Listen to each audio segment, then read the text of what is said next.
جائزة الملك فيصل للطب موضوعها هذا العام العلاج المناعي للسرطان، وفاز بها الأستاذ الدكتور جيمس أليسون الأمريكي الجنسية، الرئيس والمدير التنفيذي لقسم المناعة في مركز MD أندرسون للسرطان بجامعة تكساس.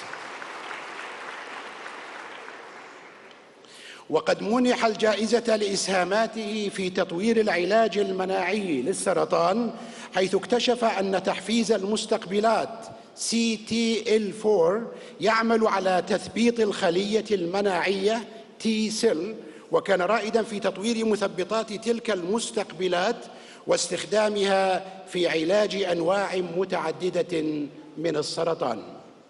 المزيد عن الفائز في هذا الفيلم. The thing I like most about my country is that everybody has an opportunity to do what they want. We've also got the ability to speak out and express our opinions. My name is Jim Allison. We'll be 70 years old this summer, and scientist, more specifically an immunologist. I study the role of the immune system in controlling cancer. I grew up in a small town in Texas and was very interested in science and biology in particular as a child, and I was lucky enough to have an opportunity to go to the University of Texas and have a laboratory experience when I was only about 15 years old. When I was in college, I heard a lecture, and this guy talked about T cells, these cells that go all over your body and protect you against viruses or bacteria or cancer cells as we know now. In the mid-1990s, I discovered this circuit that controls T cells and developed a way to manipulate it to unleash T cells to kill cancer. And the best thing about it to me is just the ability to work in an environment like that in a medical center, but more especially in a cancer center like MD Anderson, where we're really on the cutting edge of bringing treatments to cancer patients. Since then, I've pretty much been working on focusing on that aspect of T-cell biology. That's how we can get them to kill cancer cells and cure people of cancer. Never, never, never give up. I would like to invite Professor James Allison to receive the award and deliver his speech.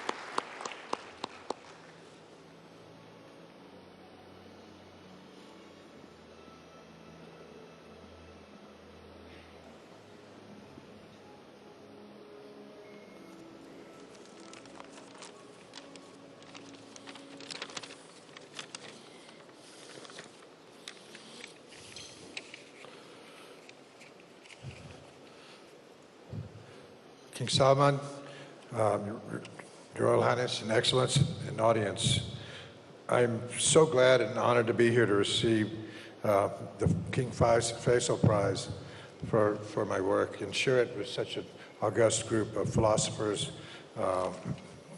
Islamists, and scientists. As a scientist, I've always felt that we should do what we can for the betterment of man. And as a basic scientist, I've been blessed to see my research findings translate into a forceful new, powerful new strategy for cancer therapy.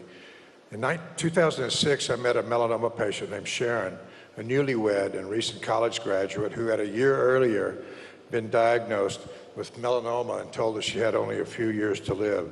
She then received multiple treatments, but her cancer continued to grow.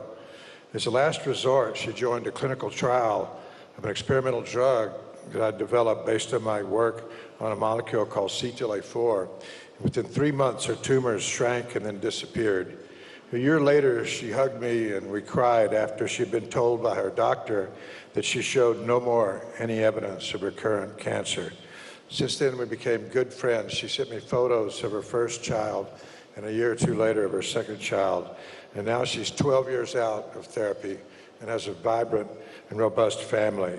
And I've had the pleasure since of meeting many patients who have benefited from this therapy. It's always overwhelming and my emotions almost get the best of me very often as they tell me their stories. Since then, additional CTLA-4-like breaks on the immune system have been found in ways developed to overcome them to allow them to attack cancer.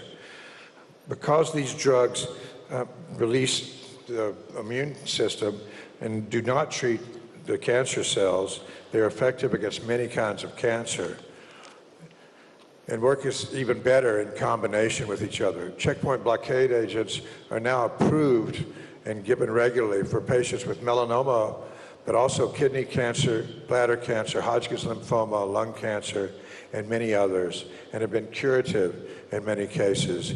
Of course, we still have a lot of work to do. We've not been able to treat all patients with any kind of cancer or any patients with some cancers such as pancreatic or glioblastoma. But we're continuing our efforts now and hope to make progress in the near future. And again, I'm truly honored to have been selected for this prize, which recognizes contributions to mankind. And owe my success, of course, to a large number of students and fellows who have worked in my lab over the years. And owe special thanks to my son for his endurance of my often absence from home, and also my wonderful partner in science and life, my wife, Pam Shorma. Thank you.